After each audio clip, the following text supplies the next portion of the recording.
And joining me now in the studio to talk more about this is journalist and commentator Tracey Barnett. Thank you so much for coming back in.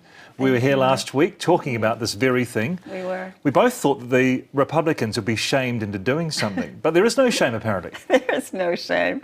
You know, my favorite thing of the week, truly my favorite headline, was the New York Daily News, who had a picture of Speaker John Boehner sitting in the Lincoln Memorial with the headline "House of Turds," which, given the week that we've had in front of us, I think is giving turds a bad name, actually. You know, I am as bereft as anybody else that the U.S. National Zoo's PandaCam has not been functioning, but this is no laughing matter. 800,000 workers have been furloughed. This is people's lives that they're playing with here. How long can this go on for? I mean, this is crazy, isn't it? You know, let me be very, very clear about something. This is not two parties that are going head to head. This is the Republicans adopting a strategy that the Speaker of the House has bought into. This is very specifically about 40 Tea Party Republicans who have pushed Boehner's hand to say, this is how we should roll. And they have tried to marry the idea of either delaying funding for Obamacare or doing something to stop it to keeping a continuing resolution going. And as we saw, it broke down.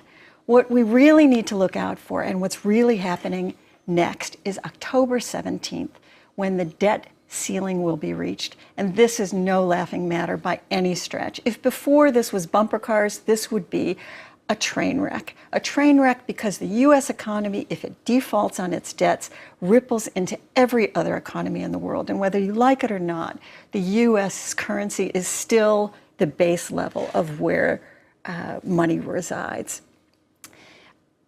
Why the Democrats can't really do much about this and why the Republicans have backed themselves in the corner, and I think they're going to have to blink first, is that basically they've tried to hold the American public and the American government hostage.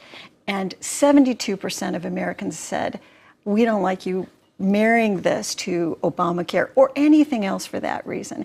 This would set a dangerous suicidal precedent for any future law, for any party to revisit trying to do something about it. We haven't heard much from the Americans themselves, have we? I mean, you know, the mums and dads, the uncles, the aunties, the grandparents, that kind of thing. What is America thinking about this? Total disgust, I think, probably on both sides. You know, moderate Republicans, which make up the base of the Republican Party, also are fairly disgusted by this, I would venture to say. It's not that they don't feel fiscal responsibility isn't important. Everybody thinks fiscal responsibility is really important, but you don't tie it to the actual machinery of running the government. Your job as a congressman is to make bills, and when you make those bills and decide on discretionary spending, you have to pay for it. And it's as simple as that.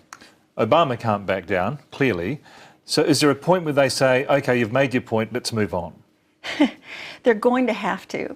I mean, let's put it this way. In 2011, when this was kind of brewing as well, the Dow fell, I think it was 14% in just a month.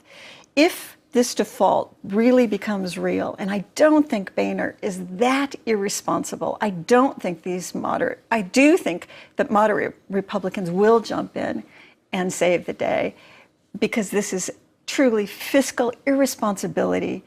As someone described it, they are lemmings in suicide vests. It cannot stand.